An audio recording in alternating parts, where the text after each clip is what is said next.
मराठी, ते धडक ते धडक. कान, नाक आणि घशा संदर्भातील आजाराची आता चिंता सोडा. विटा शहरात अत्याधुनिक तंत्रज्ञानाद्वारे आता अचूक निदान आणि खात्रीशीर उपचार उपलब्ध.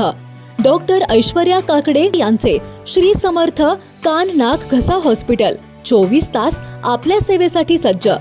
संपर्क आपल्या स्क्रीनवर.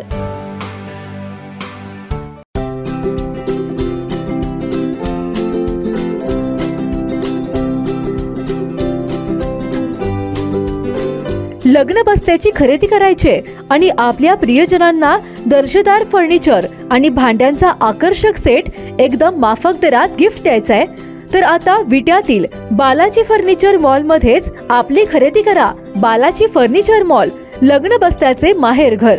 पत्ता भैरवनाथ मंगल कार्यालय, मायनी रोड, विटा. संपर्क आपल्या स्क्रीनवर.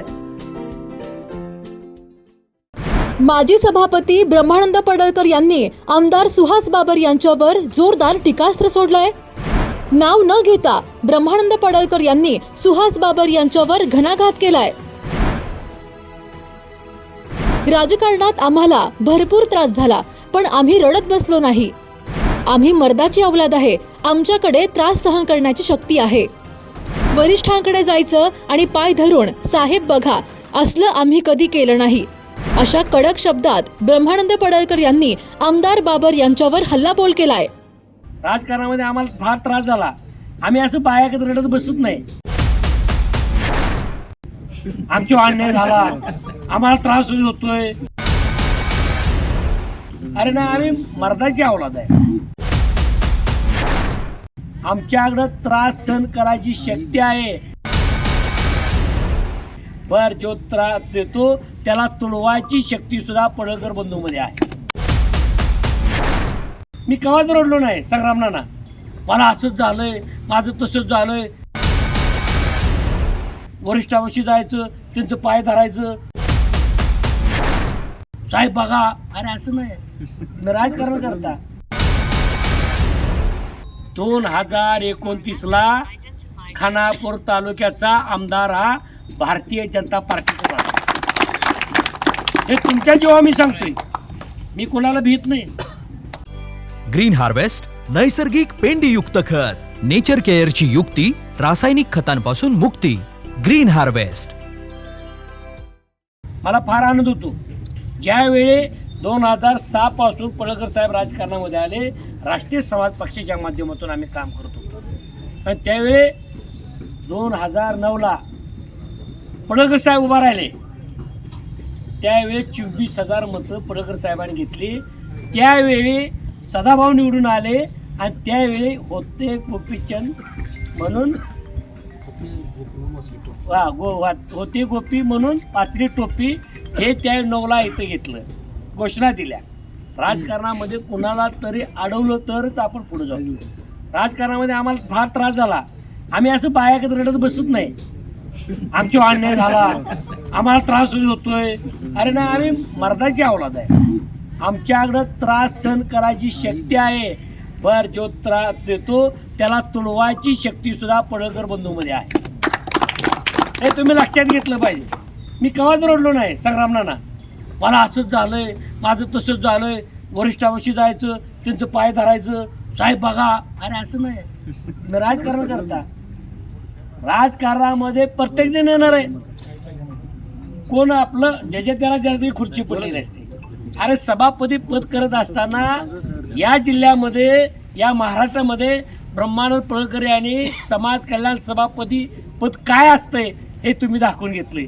तुम्ही जर सर्च केलं 2017 पासूनचं जे सभापती पद, तर या जिल्ह्याला न भूतो न भविष्य असा निधी मी दिलेला आहे. हे तुम्ही लक्षात घेतलं पाहिजे. मी बघितलं नाही हे ग्रामपंचायत कोणाचे, ह्यो कार्यकर्ता कोणाचा आहे.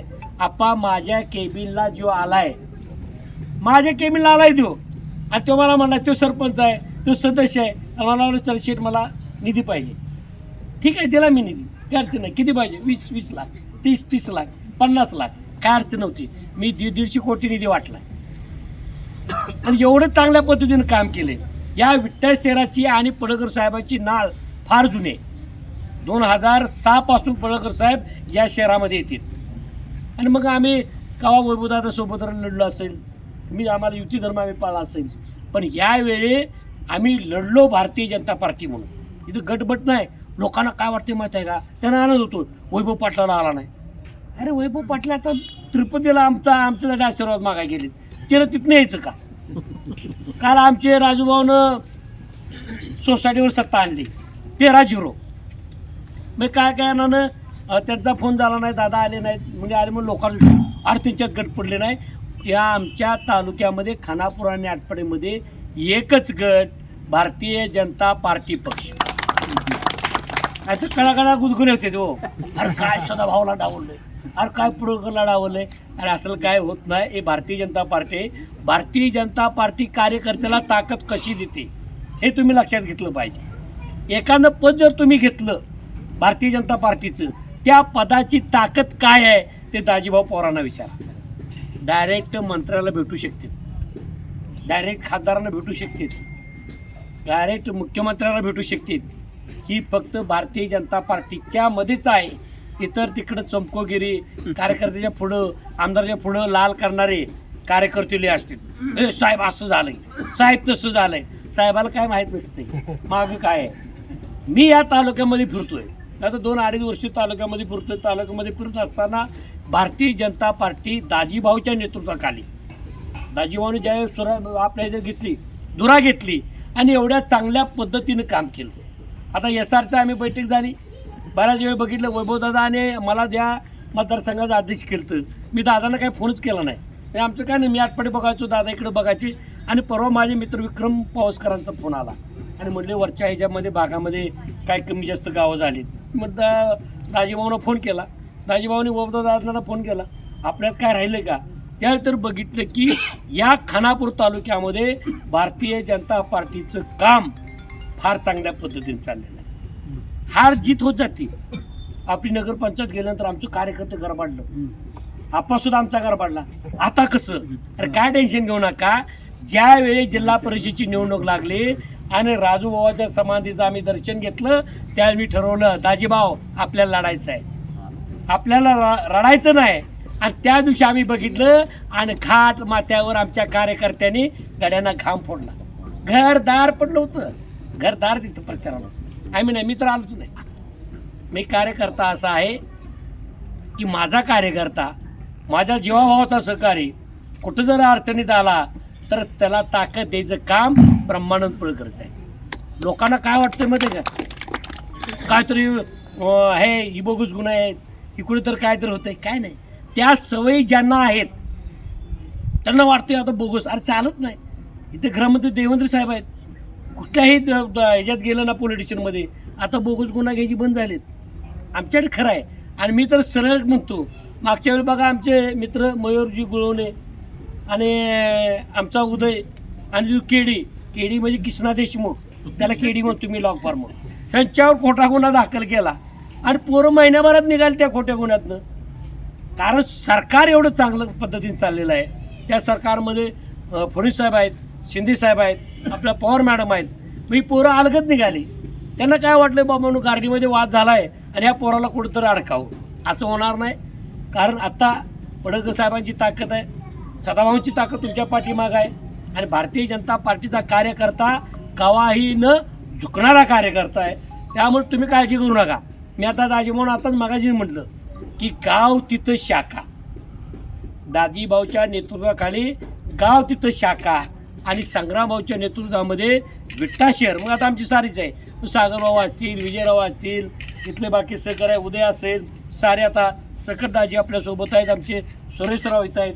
हे वैभवदादाच्या नेतृत्वाखाली प्रत्येक वार्डामध्ये आपण सभा घ्यायच्या आहेत, आपल्या मिटिंग घ्यायच्या आहेत. अरे सत्तेमध्ये काय नसतंय. लोकांना काय वाटतं माहिती आहे का, सत्तेमध्येच काम होते.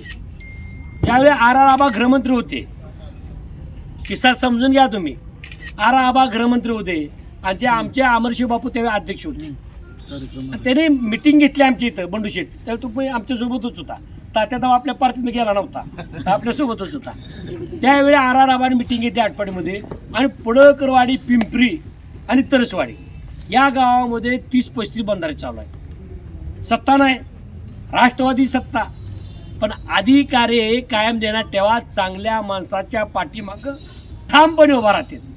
आतापर्यंत एकही अधिकारी आम्ही शिफारस केली नाही. या खानापूर आटपाडीला ह्योच पोलीसचा अधिकारी पाहिजे, ह्यो डिवाशी पाहिजे, ह्यो तहसीलदार पाहिजे, काय नाही. तहसीलदारसुद्धा माणूस आहे, त्याला 3 महिन्याला कळतं खरं काय खोटं काय. त्यामुळे तुम्ही कसली काळजी घेऊ नका. या तालुक्यामध्ये एखाद्यानं जर रस्ता अडवला तर मला फोन करा. आपल्या शासनाचं धोरण आहे आता, मागल त्याला रस्ता. काय कुणी काळजी करू नका. पोलीस स्टेशन कोणी काय खरेदी केलं नाही. काय हे बाबानं पी आय स्वतःच्या बुद्धीनं शिकून त्याच्या आईवडिलांनी त्याला शिक्षण दिलं आहे. ते डिग्री घेऊन आलेले असतील. ते लोकांना का वाटतोय अरे ह्याला मी आणला आहे. अरे नाही बाबा, तुझं चांगलं काय असेल ऐकलं ना, तुझं बोगस कोण ऐकणार नाही. आणि मग रडारडीची सवय लोकांना लागते. जर एखादा कार्यकर्ता, आता समजा माझा लाडका कार्यकर्ता राजू जानकर आहे, मला वाटतं त्यानं माझं सारच करावं. हागल्या मुद्द्याला जर काम सांगितलं तर तो करेल का? नाही करणार. तो म्हणणार एक सभापतीच काय चला पार्टी सोडून जाऊया. अधिकाऱ्याचं सुद्धा तसंच असते. चांगलं काम असलं तर 100% तुम्हाला मदत करतात. बरं सारखं तुम्ही चुकीत सांगायला लागला मग डिस्टर्ब होता, मग तुम्ही डिस्टर्ब होता. असे पुढकर बंधू डिस्टर्ब होत नाहीत. आणि म्हणून सकटसारखी माणसं ज्याला राजकारणाचा नाद नाही, जे समाजकारण फक्त करत होते, असल्या लोकांनी सुद्धा आता ठरवलं की आपण राजकारणामध्ये आलं पाहिजे. आपण पडळकर साहेबाचा हात बळकट केलं पाहिजे. आपण भारतीय जनता पार्टीचा हात बळकट केलं पाहिजे. आपण सदाभाऊ सोबत आलं पाहिजे. हे आता सामान्य लोकांच्या लक्षात आलंय. हे तुम्ही पहिल्यांदा लक्षात घ्या. फार चांगलं आहे. लोकांना वाटलं खानापूर म्हणजे काय तर आमचं आहे. अरे नाही रे बाबांनो, हा खानापूर तालुका संपत नानाची यामध्ये शियाचा वाटा आहे. यामध्ये हनुमंतराव पाटलांचा शियाचा वाटा आहे. असे अनेक लोक आहेत की त्यांनी बाबांनो हा खानापूर तालुका घडवला आहे. मग खाली आमच्या तालुक्यातले कोण नेते असतील, पडळकर साहेब असतील, हा एकाच्या कोणाच होत नाही. आपण एखादं जर गाव जर घेतलं त्या गावामध्ये सरपंचच का सारं करतो असं काय नाही. त्या गावामध्ये त्यातला सदस्य पण असतो. त्या बॉडीमध्ये 2-3 सदस्य असले विरोधात त्याची पण सही लागते ठराव घेताना. हे पण तुम्ही लक्षात घेतलं पाहिजे. खानापूर तालुक्यामध्ये मी फिरत असताना लोक काय आम्हाला म्हणायचे, अरे पडळकर साहेब धनगर समाजाचा आहे. अरे ते सारे नेते मराठ्याचे आहेत. किती लोकांना दिलंय किरण?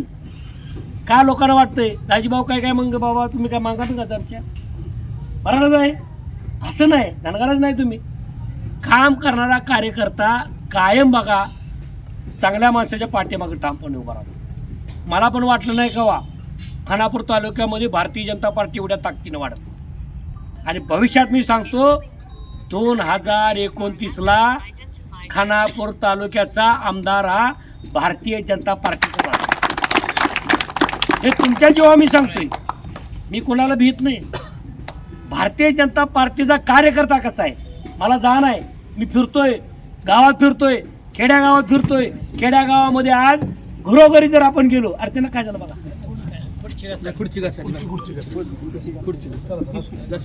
खेड्यागावात जर आपण गेलो, ज्यावेळी आम्ही फिरतो त्यावेळी आम्हाला गावात एखादा कार्यकर्ता भेटत नव्हता. दाजीभाऊ कार्यकर्ता भेटत नव्हता. आज जर गावच्या गावी आम्ही गेलो, आमचे कार्यकर्त्याची फळीच्या फळी उभा राहिल्या. वेळ आहे, लोक थांबा म्हणते, वाट बघूया, अजून नको एवढ्याच बाहेर वेळ. तुम्हाला 2028ला तुम्हाला या तालुक्यामध्ये माझ्या कार्यकर्त्यांनी भिंगरी बांधलेली दिसत. जसं आटपाडीमध्ये वातावरण आहे ना, त्याच्यापेक्षा जास्तीचं वातावरण आता तुमचं इथं तुम्ही बघत नाही. राजीभाऊला विचारा, लोकांचे किती फोन येतात. संग्राम नानाला विचारा. आम्ही 2-2 वाजेपर्यंत आपल्या कार्यकर्त्याला ताकद देतो. कार्यकर्ता काय म्हणतोय मध्ये का, मला उपनारी त्रास होते, काय नाही, त्रास सहन करायची पण ताकद लागते. आणि ती ताकद पडळकर बंधूंच्या कार्यकर्त्यामध्ये आहे. हे मला सांगायला तर काय वाटतं. आज संग्राम नानासारखा कार्यकर्ता बघा तुम्ही, ते एवढं हार्ड भाषण केलं, सारी बाणाजी पडळकर साहेब बोलते, पण आता संग्राम नाना तयार झाले. दाजीभाऊ अजून जरा भेटतं या पैशामध्ये असल्यामुळे दाजीभाऊला वाटते मला काय अडचण येईल का.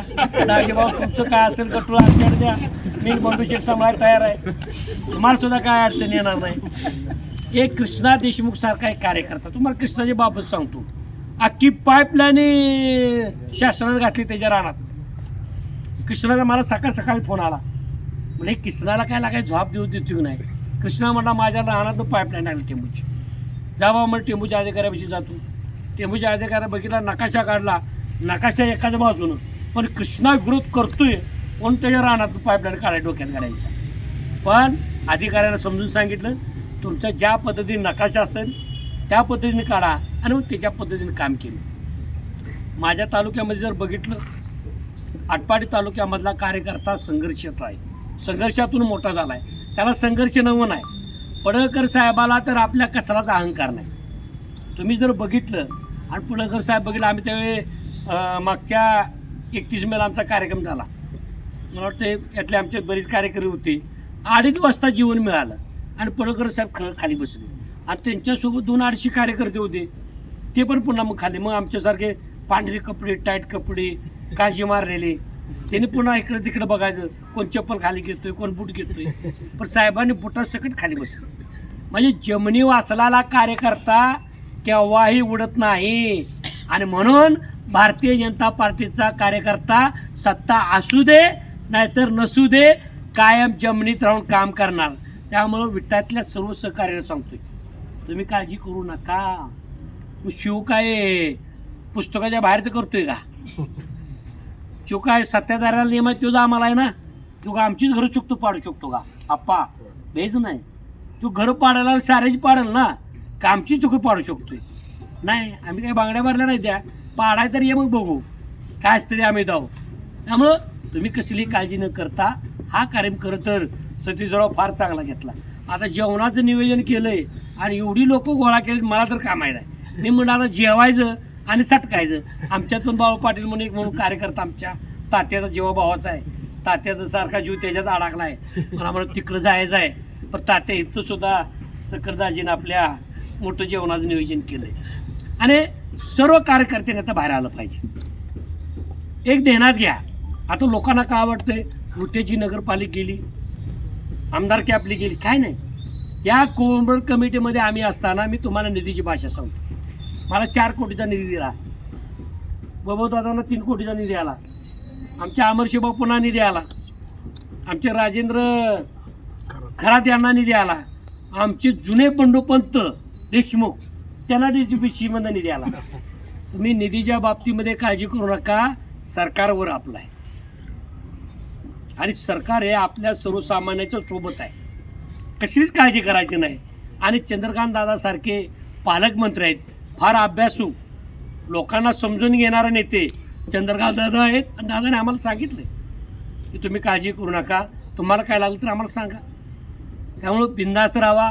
परवा फडणवीस साहेबांनी सांगितलं आहे, मी आपल्या शहरातल्या प्रत्येक नगरसेवकासाठी, म्हणून नगरसेवक आमची 1 असू द्या, 2 असू द्या, 4 असू द्या किंवा जास्त असू द्या, त्या साऱ्या नगरसेवकांना आता फडणवीस साहेब स्वतः निधी देणार आहे. काळजी करायची नाही. आता लाडक्या बहिणीची योजना तर बघताय तुम्ही. आता पुढारी सोडून आणि जो शिकलेला सोडून साऱ्याच्या घरी पैसे येतात का नाही. 1500 रुपयाची किंमत आपल्यासारख्या माणसाला नसत्या. पण ज्या घरामध्ये सामान्य घर आहे, ज्या घरामध्ये चूल पेटत नाही, त्या माता माऊलीला कळतंय की 1500 रुपयाची किंमत काय. हे तुम्ही लक्षात घेतलं पाहिजे. म्हणून हे सरकार गोरगरिबाचं सरकार आहे. हे सरकार शिवाजी महाराज यांच्या विचारधारेवर चालणारं सरकार आहे. शिवाजी महाराज कशी चालले होते?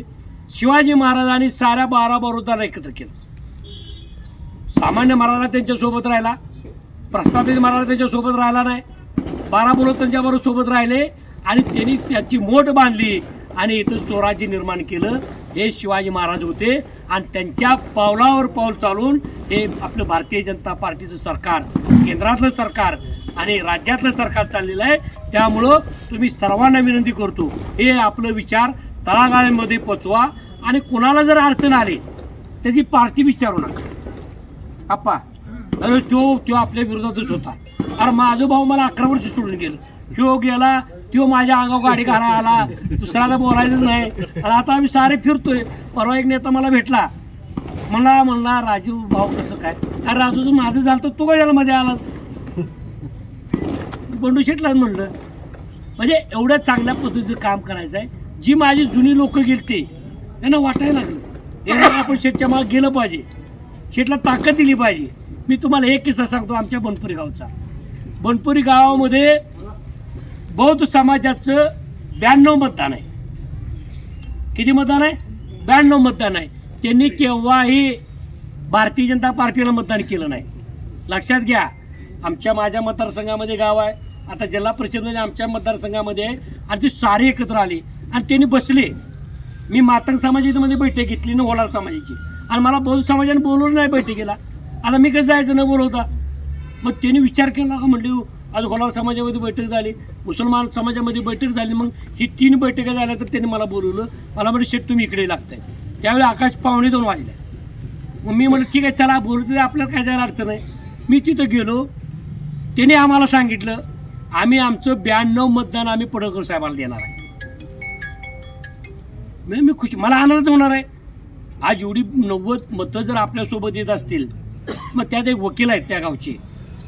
ते वकील म्हणले, भाषण त्यांनी केलं आणि ते म्हणले आम्ही मतदान भारतीय जनता पार्टीला देत नाही, आम्ही मतदान हे बहुजनाच्या नेत्याला देतोय. जर नेत्याला कोण अडवायचा प्रयत्न करत असेल महाराष्ट्र राज्यामध्ये, तर इथला भीमसैनिक महिला नाही, आम्ही तुमच्या सोबत आहे आणि 92च्या 92 मतं लाईन लावून आम्हाला दिली. ही देण्यात घ्या. त्यांना सुद्धा कळतं की बाबांनो आपला ओबीसीचा चेहरा याला आपण जपलं पाहिजे, आणि हे काम लोकांनी केले. त्यामुळे या भागामध्ये दाजीभाऊ तुम्ही आता लवकर दौरा काढा. गाव तिथं शाखा आपण केली पाहिजे, 100% आपण करू. आणि पुन्हा एकदा मी सतीशरावला, त्यांचा स्वभाव फार चांगला आहे. सागरभाऊ मी ज्यावेळी भेटलो फार भावनिक होते. काय 1-2 काम होतं, किरकोळ कामं, पण त्यांच्या दृष्टीने ते काम फार मोठं होतं. ते काम केलं, फोन केलं इकडं तिकडं, आणि त्यांना भावने एवढे अनावर झाले की मला जाणवणं झालं आहे अरे शिव म्हणलं माझा भाव काय माझ्या भूमिकेवर एवढा भावनिक झाला आहे. मग पुन्हा मला धरायला भेटायला आले बंडू शेट्टून दोघे. बंडू ताडे आम्हाला ह्याला कामच नसते. सकाळी 6ला उठलं की ही जुळणीच असत्या, ह्याला फोन कर त्याला फोन कर, आणि मला काय झोपूच देत नाही, उठत नाही ते. आणि मग मला म्हणलं सतीश हे लागले भेटायला. मग ठीक आहे म्हणतात आपण खाली चहा घेऊया. आणि चहा घेतल्यानंतर सतीशराव म्हणले शेठ मला तुमच्यासोबत काम करायचं आहे. सतीशराव कसली जर अडचण आली, आता तुमच्या इथं जे संबंध आहेत तुमच्या लोकांमध्ये बसताय, कुठल्याही लोकाला जर अडचण आली, तो कुठल्या पार्टीचा आहे, कुठल्या पक्षाचा आहे, कुठल्या समाजाचा आहे हे न बघता त्याला मदत करायची जबाबदारी तुमची आहे, तशी माझी आहे. आणि 100% आपण या शहरामध्ये पुन्हा एकदा ताकद लावू आणि ताकदीनं काम करू. आणि ह्या कार्यक्रमासाठी खरं तर आमची सारे सहकार्य आले. साऱ्यानं आम्ही बसलो 1 तास. जर आता गप्पा मारल्या, ऑफिसवर बनवायला लागले तर आपल्या इथं मयूर गोळणीच्या वर त्याने एवढं मोठं छान ऑफिस बनवलं. 1 अर्धा तास मी तिथं फिरलो. म्हणजे आम्ही पण आठवड्याने 1-2दा आता येणार आहे इकडं. साऱ्या गप्पा टप्पा केडीला तर आवडतंच, साला जीवन तयार असतो देऊ मी याचं म्हटलं की. त्यामुळं हा कार्यक्रम चांगल्या पद्धतीने झाला. तुम्ही सर्वजण या कार्यक्रमाला आला. खरं तर काल मला सदाभाऊ भेटले होते, पण वैभव दादाला तुम्ही निरोप दिला आणि मग मी भावना दिला असता. भाऊ म्हणले होते आपण तुम्ही विचारल्यानंतर माझ्याकडे चहाला या. आता चहा आता आपण इथं घेण्याच्या मूडमध्ये नाही, कारण इथं वेगळं शिस्त आहे. वेगळं म्हणजे मटण शिस्त आहे, नाहीतर गडी आरती वेगळा काढतील. त्यामुळं भाऊ आणि आम्ही या शहरासाठी, या तालुक्यासाठी 100% काहीतरी करायचं आमच्या डोक्यात आहे आणि आपण 100% करू. कुणाला अहंकार आलाय, कुणाला गर्व आलाय, असल्या फालतू विषयावर आपण बोलायचं नाही. आपल्याला अहंकार येऊ द्यायचा नाही. आपण सामान्य माणसामध्ये जायचं आहे, सामान्य माणसाच्या पाया पडायचं आहे. ज्या लोकांनी पडळकर साहेबाला खांद्यावर घेतलं, ज्या लोकांनी आमच्यासारख्या कार्यकर्त्याला हाताला धरून चालवलं, या शहरामध्ये आम्हाला ज्यांनी फिरवलं, त्या कुठल्याही कार्यकर्त्याला न विसरणारे आम्ही पडळकर बनतो आहे. काळजी करा, पार्टीत नाद आला, इकडे गेला तिकडे गेला हे लक्षात घ्यायचं नाही. पार्टी शून्य आहे. वैयक्तिक सुद्धा संबंध असले पाहिजे. वैयक्तिक संबंधाचा फायदा मी आप्पा सांगतो तुम्हाला. ज्यावेळी आज आमच्या इथं कारण स्वाऱ्याने ठरवलं होतं झऱ्यामध्ये गुलाल उतरायचा, बंडूता त्याला फोन केला, तात्या असाच आहे, आम्ही पाकवर चुकडी यायचं इथं. तर या बाबा म्हटलं. पण आमच्यातल्या सर्वपक्षीय नेत्यांनी ठरवलं पडळकर साहेबाला ताकदीने निवडून आणायचं, आणि म्हणून माधवी काकीला तेवढ्या ताकदीने निवडून आणलं. एकीकडं पैसा, एकीकडं संपत्ती, एकीकडं पैशाचा माज, आणि माझ्यासारखा फटका कार्यकर्ता, आणि ते ह्यो फटका आणि माझ्या पत्राला माझी दोघं फाटकं. आणि आम्हाला लोकांनी एवढं समजून घेतलं, मला म्हणायचे आणलेत पैसे शेठ, हे बंडू शेठ म्हणायचे आण बोकाड काप इकडं बोलू ना. मग तिकडं पैशाची बोकुड इकडं आमच्याकडे खाल्लं, आनंदात आलो आणि चांगल्या पद्धतीने आपण कार्य केलं. आणि भविष्यामध्ये या खानापूर तालुक्यामध्ये जिल्हा परिषद असेल, पंचायत समिती असेल, साऱ्या ताकदीनं आपण लढू. आता खानापूरचं इलेक्शन आले, तयारी लागलं पाहिजे. जिथे कोणाला संबंध आहे त्यांनी त्यांना फोन केलं पाहिजे, खानापूरमध्ये आपल्याला लढायचं आहे. आता खुळकुळ वाजवूया, खुळकुळ वाजला तर जाग होईल. ती म्हातारी आल्यावर पहिल्यांदा कसा करतो, माणसं गोळाच्या आधीच गाडा गाडा गाडा गाडा आपल्याला खेळायला लागेल. आपण त्या पद्धतीने आपण काम करू. पुन्हा एकदा तुम्ही सर्वजण या कार्यक्रमाला खरं तर आला आणि वरुण राजाचा आभार मानलं पाहिजे. तो थांबला, त्याला तर इस्कोट करायचा असता. सतीजवळ खरंच तुम्ही प्रामाणिक माणूस आहे, तो सुद्धा थांबला. नाहीतर बऱ्याच जण म्हणले असतील हे कार्यक्रमाचा कसं वाटोळ होतंय एवढं बघूया. पण तुम्ही कुठंतरी पुण्यवान आहेत आणि या कार्यक्रमाला सर्व आलेली लोक पुण्यवान आहेत, कारण त्यांना पण बोलायला मिळालं. आम्हाला सुद्धा त्यांच्या पुढं आमचं काय मोडकं थोडकं विचार सांगायला मिळालं. जे काय पटतील ते विचार तुम्ही घ्या, काय चुकलं असतील ते सोडून द्या, पुन्हा आपण पुढचं विचार मांडू. त्यामुळे तुम्ही सर्वजण आला इथं, मला स्वतःला बरं वाटलं. सतीशरावनं माझा मानसन्मान केला, माझ्या सर्व सहकार्याचा मान्य सन्मान केला. इथं आमच्या आप्पांनी चांगलं मार्गदर्शन केलं. खरं तर आप्पा फार चिकाडीचा गडे आणि माझं अशा अपघात झाल्या, दोघं पण माझा जीव भावाचा मित्र. बालचंद्र भैया पण माझाच आणि ह्यो पण माझाच. मी घरी गेलो तेव्हा म्हणलं आपण म्हणलं याच्या पप्पालाच उभा करूया. दोघं बसलो होतो आणि म्हणलं तुम्ही दोघं पण माग घ्यायचे. दोघं पण म्हणलं ठीक आहे, पण दोघं दुसऱ्या वाटात उभं राहिले. म्हणजे घरामध्ये सुद्धा समंजसपणा पाहिजे. आपल्या मागं ताकद का उभा राहावी. पहिले जर घर आपलं मजबूत असलं, घर मजबूत असलं तर गाव मजबूत राहतंय, आणि गाव मजबूत असलं तर तालुका मजबूत राहतोय. काय होत आहे त्याला, चला तेवढे पस काय होत नाही त्याला. आणि तालुका मजबूत असला आपला मतदारसंघ मजबूत राहतोय. त्यामुळं भारतीय जनता पार्टी खानापूर तालुक्यामध्ये, आटपाडी सोडून द्या, खानापूर तालुक्यातल्या कुठल्या जर कार्यकर्त्याला त्रास झाला, कुठल्याही कार्यकर्त्या जर केसाला धक्का लागला, तर तिथे ब्रह्मानंद पळकर तुमच्या सोबत ठामपणे उभा आहे. तुम्ही कसली काळजी करू नका. ठीक आहे, मी सांगत नाही, मला सांगायचं आहे, मोठीपणा करायचा आहे, ती कार्यकर्त्याला माझ्या माहीत आहे मी ताकद देतो का नाही देतो. ते संग्राम नाना तर मी आता पाठ 5 उठवायला लागलो. तो पहिला पोलीस स्टेशनला जा, तिचं वजन पण 4 किलो कमी झालंय. नाना मला खाताना म्हणतंय 4 किलो कमी झाले, अजून 10 किलो कमी करायचं आहे. त्यामुळे तुम्ही कसली काळजी करू नका. तुमच्यासोबत सर्व प्रशासन असेल, आम्ही आहे. आणि पुन्हा एकदा तुमचं मनापासून आभार व्यक्त करतो आणि इथं थांबतो. जय हिंद, जय महाराष्ट्र. पालकांनो, विट्यातील अत्याधुनिक स्कूलमध्येच आपल्या पाल्याचा प्रवेश निश्चित करा. Doctor DY Patil public school CBSE या हायटेक स्कूलमध्ये नर्सरी पासून 10वी पर्यंतचे प्रवेश सुरू करण्यात आले. Robotics, abacus, science Olympiad, NTSC, MTSC, NSSC अशा परीक्षांच्या तयारीसह 8वी पासून IIT, JEE, नीट, फाउंडेशन कोर्स बॅच देखील सुरू. त्वरा करा, आपल्या पाल्याच्या उज्ज्वल भवितव्यासाठी डॉक्टर DY पाटील पब्लिक स्कूलला आजच भेट द्या. जिओ मराठी, ते धडक